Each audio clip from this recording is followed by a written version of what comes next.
Greetings! My name is Monty Martin. And I'm Kelly McLaughlin. And we are the Dungeon Dudes. Welcome to our channel where we cover everything D&D, including commentary on the Dungeons & Dragons movie trailer.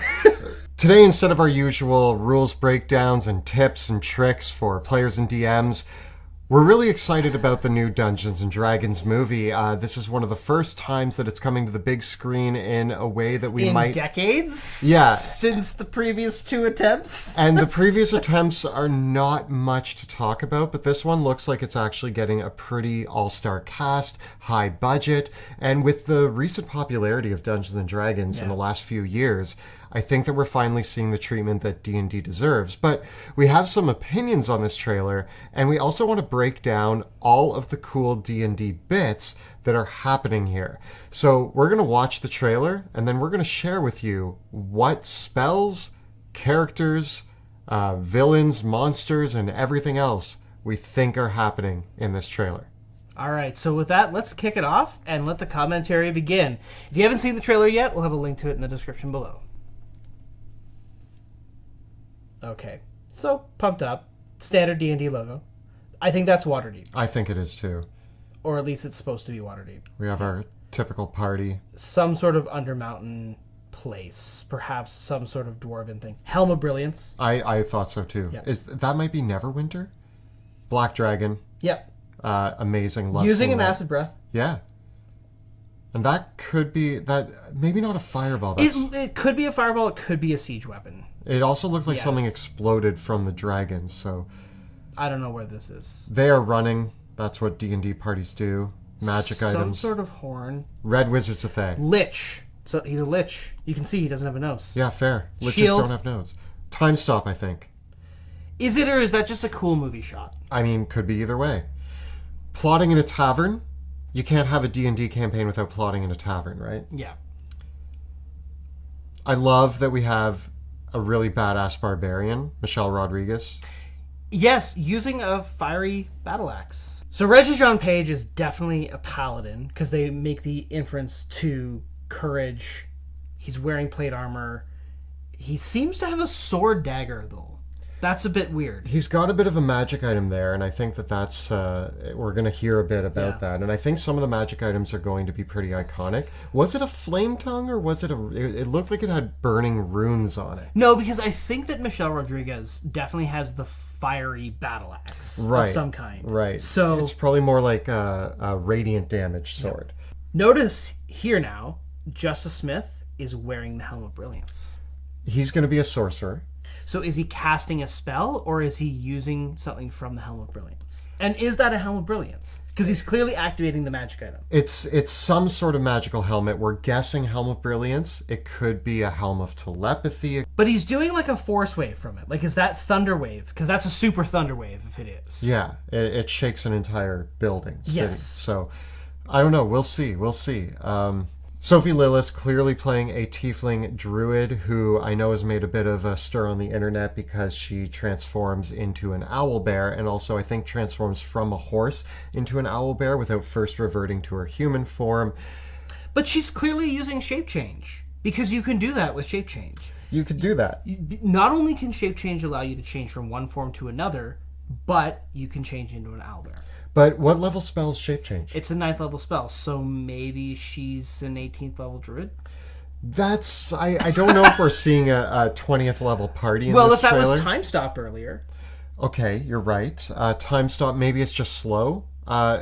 It is true that there is a chance that the director took free reign over the spells and just didn't limit it by level. But also, wild shaping into an owlbear is cool. Like, I would allow that from a subclass or another feature. I have no issue. If I had a player who wanted to transform into an owlbear, I'm going to say yes to that. Very subtle tiefling, though. Like, she is definitely more of a 3rd edition Planescape tiefling than the new style 4th edition tiefling.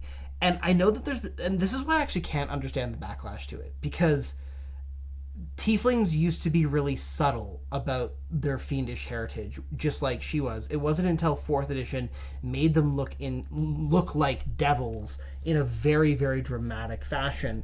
And when that was introduced, people hated it. So make up your mind, internet. Like, do you hate the new look of the tieflings, or do you love it now? Like, what is it?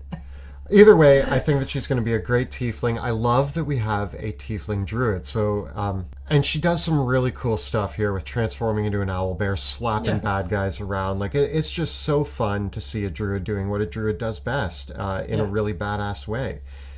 I think that she's going to end up being the badass of the party, her and Michelle Rodriguez, which is actually really cool. Honestly, everybody looks like they're a bit of a badass except Chris Pine, but I think that's the point of a bard. Yeah. This is a very interesting looking dragon. I have to say, because first of all, it looks like either a metallic dragon of some kind, but I don't know what metal it is. I got a different idea. It's a construct. It's a just statue. A very interesting nose. I think that nose looks like a statue dragon, and that's why maybe this is a animated statue of a dragon. Stone dragon, I don't know. They could be taking some liberties. It's a cool design, regardless. It's interesting. You can tell right off the bat we've seen several dragons already. This is just the strangest looking one to me, so it made me wonder what it was. The next up, though, is the spell that the druid casts right there. We could be doing Dimension Door, but she's a druid. I was thinking maybe transport via plant, but she transports from like a puddle in the ground into a house. Yeah, and so it also made me think, is it Dimension Door? Because it looks like she's moving through. It's a really cool shot. Yeah. Like first of all, it's just an interesting shot. So whatever creative liberty they're taking with their interpretation of whatever spell this is, it's cool. Again, Dimension Door and Passwall are not on the druid spell list. So, but again, they don't have to obey the rules. They're creating a cinematic universe where the rules might be different. And of course, rule of cool. We're big advocates of, if your players have a cool idea in mind, you should allow it to work. And in this, we should be supportive of that. They don't have to be adherents to the rules. I also just want to say druids have a lot of ways to teleport, and us speculating might not be the same way that the director decided to portray one of their teleportation It could also spells. be a magic item. Could be. Yeah. Maybe she has the Cape of the Mountebank. She doesn't look like she does, but I don't know. I describe my magic items whatever seems It could fitting. be a portal. It could be a portal of some kind. Yeah, right? they also could have stumbled upon a portal and Yeah. are using it. There's many options. It could also be that it's a teleportation circle, and she's just the first one going through the teleportation circle, and she's not the one that actually casts the spell. Lanterns of Revealing. Some sort of green flame blade. We have the paladin being cool. Yeah. Lightning bolt. That's definitely a fireball being blocked by a wall of force. 100%. Totally. At first I thought shield, but shield's not going to cut it. It could be an Autoluke's Resilient Sphere, and it could also be Globe of Invulnerability. Right. Either way, we got some cool options. Standard puzzles, standard arena. We got a mimic. Gelatinous Cube, Displacer Beast. There's a Misty Step. We just saw a Misty Step. But earlier that we also had, just in that previous shot, it was really, really fast. I think those were some sort of fire bolts or magic missiles or something like that. It was a really brief shot after the Gelatinous Cube shot. Oh, that could be a magic missile. It can't be, though, because it missed. You're right. But that could be Guiding Bolt. That could be... Who is that that's casting that? Can we tell which... They're doing a somersault at the same time, which makes it really... No, it's the Sorcerer. Okay, so it is Justice Smith that's casting that. Yeah. Oh, you know what it is? Ice Knife. Ice Knife. Yeah. Because it's kind of like a knife shape. It's could blue. Be Ray of Frost. Could be Ray of Frost. So either way, throwing out a icy spell. At first, I thought it looked like force, but no, you're right. It could be ice. And then we get the Red Wizard Misty Stepping. Yeah, that's definitely Misty Step. The Chonky Dragon breathing fire. Red Dragon. This scene reminds me of a 1-2 play in D&D from 2 players so bad. The bard fails their dexterity saving throw, slides towards the dragon. The paladin's turn is next, and what does the paladin do? The paladin's like, I'm just going to go for it. Here I go. Just diving.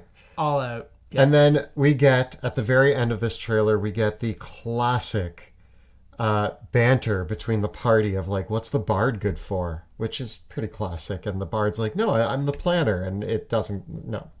And the barbarian always seems to be giving the bard flack. And that also seems fitting.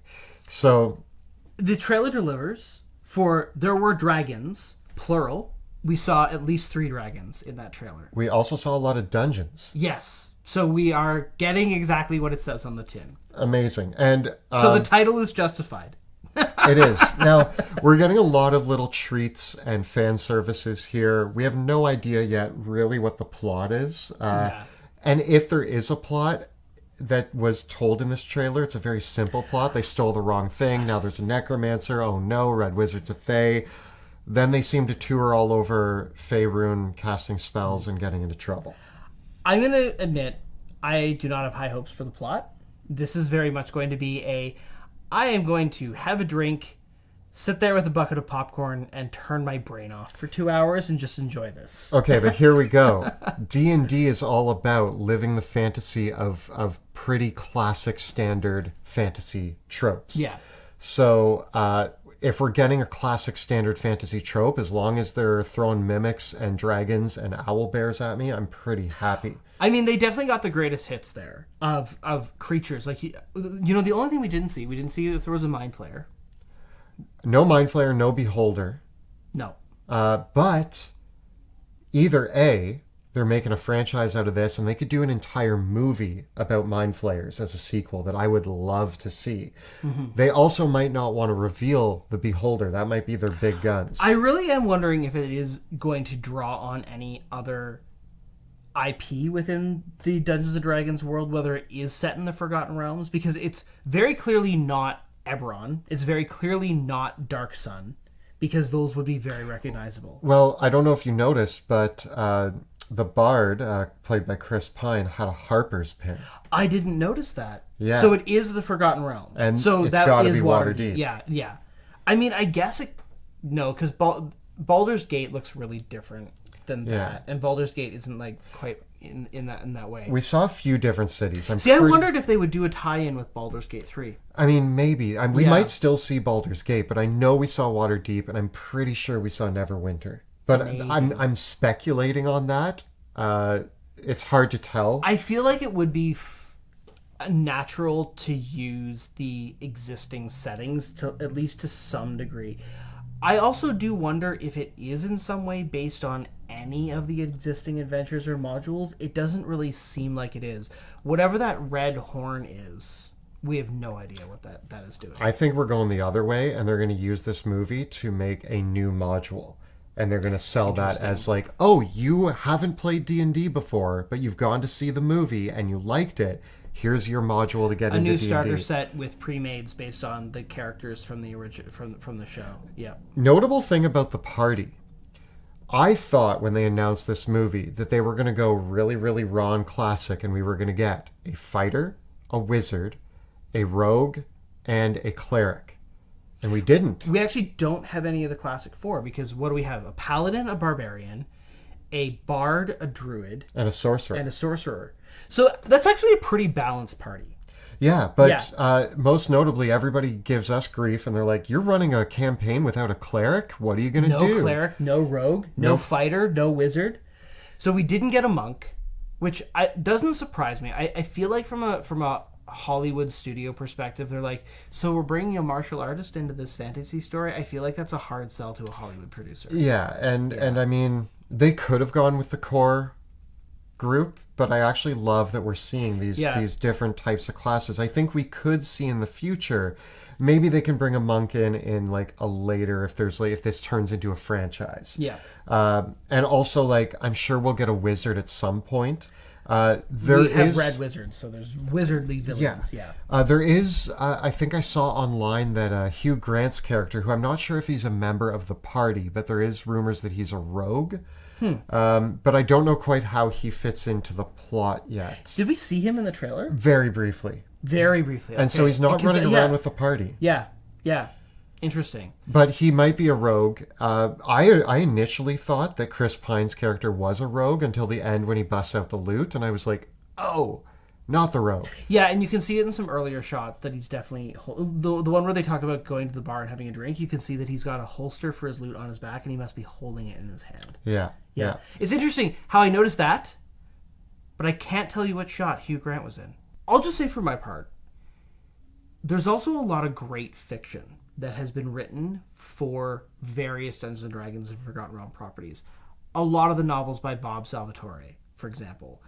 And I wonder, were any of these people involved in any of this? Are they drawing on any of this for this project? Are they drawing on any of the authors that have contributed to the setting? Like, how many of them have been involved in this?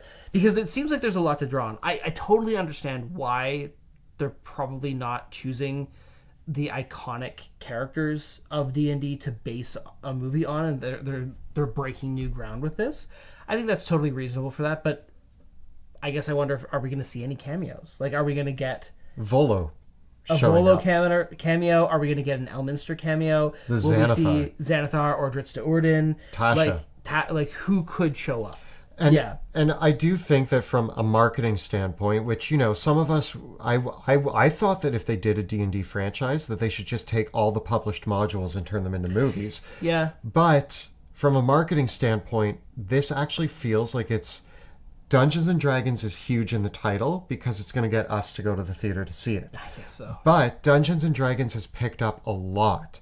And this trailer has that glossy sort of Star Wars, Marvel, Disney feel to it, which is going to draw a lot of people to go see it. With the rock music, too. Yeah. Yeah. So I do feel like we're getting almost like a fantasy Guardians of the Galaxy.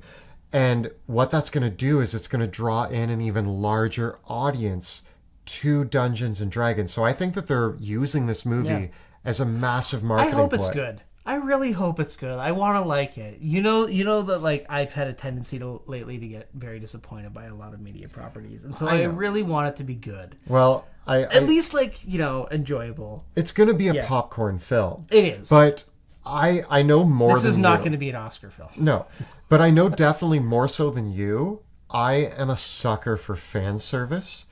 I made the joke the other day that a few years back I watched the second Ninja Turtles movie, and the one by Michael Bay, and I was sitting there going, "Oh, this movie's terrible. Is that the Technodrome? Oh my god!" And then like I'd be like, "Oh, this movie's such Baxter the Fly," and so like I get sucked in by these things. So even if this movie is bad, a dragon's going to show up. It'll be an interesting thing too, because it isn't like they're necessarily drawing on a big media established protagonist who fans have a very strong connection to. Like, they're drawing on the spells and the monsters and maybe the locations because they're creating original characters for this film. Yeah. So, yes, maybe some of us really super nerds are going to be like, Magic Missile doesn't work that way. Wild Shape doesn't work that way. But I think at the same time, we have so many debates in our community about letting the rule of cool flourish, about not being slavish to the rules, about letting characters describe their actions in cool ways. So if they take creative liberties with how some of the mechanics work, they absolutely should, because the D&D mechanics don't translate well from fiction and vice versa, right? So it'll be interesting to see where they go with some of those things, and I hope that I think when the full movie does come out, I think we should try to break down everything. Maybe do full build guides for all the characters. If you're excited about the Dungeons and Dragons movie and you want us to analyze it further as more trailers and as the full movie comes out, and maybe do a video where we break down the entire movie, what we liked, what we didn't like, and what was spot on for D&D, please tell us in the comments below. This is very much an experimental video for us. We just got together today to film and couldn't stop talking about the D&D movie after trailer. talking about the D&D movie for several hours today, we were like, I guess we should turn the camera on. Yeah. So definitely not our normal thing, but hey, it's D&D. It's coming to the big screen. Yeah. We're excited. We hope you're excited. Could be bad, could be terrible, but either way, Dungeons and Dragons is being pushed into new realms and is massively popular now. Okay. Tier ranking for the trailer. What would you give it? Is it an S tier trailer? Is it an A tier? You're going to hate me. I'm such a sucker for fan service. My expectations were at a D or C tier, and I am so excited for this movie that I'm now in the A+, maybe S. I don't think it's going to be the best movie. No, it's not. Like, I've seen some great cinema. This isn't going to be like, my cinema self is satisfied by this film. Like, it's going to be the same way I watch Guardians of the Galaxy, which is an amazing movie, but really I'm just there to eat popcorn and laugh. And it's going to be the same here. But the fan service, the fact that I was like, what does D&D even look like on screen? And then I saw it and I was like, that's D&D on a screen. Yeah. So I'm going to give it an A. I love B movies. This is going to be a B movie. It's a B tier trailer overall for me. Fair. I'm going to, as I said, I'm looking forward to it because it's going to cause a lot, like there'll be a lot of stir about it. There'll be lots to talk about regardless. And it'll be a really great excuse to convince everyone in our D&D group to go out to the movies together, which I don't think we've ever done. No. Yeah, so as a whole group, go out to watch a movie. Like we've had barbecues, we've had dinners, we've done all sorts of things, but I don't think the entire D&D group's gone out to movie night together. And this is the movie that's going to make it happen. D&D night at the movies. Let us know in the comments below if you want us to do a full analysis of the Dungeons & Dragons movie when it releases, and let us know your thoughts on the trailer. The videos that we make on our channel are made possible because we have an amazing Patreon community who has been talking about this movie quite a lot in our patron-only Discord. So if you enjoy the work that we do here on YouTube and want to get into our patron-only Discord, consider becoming a patron of our show by following the links in the description below. And if you want to see a plot line that is probably going to be better than the Dungeons & Dragons movie, you should check out our live play in the Worlds of Drakkenheim. Episodes air Tuesday nights right up over here. Previous episodes. Check out the previous episodes up here. And if you want to hear us ramble on about a bunch of other D&D stuff, we got all of our build guides right up over here. Please subscribe to our channel so that you never miss an episode. Thank you so much, and we'll see you next time in the dungeon.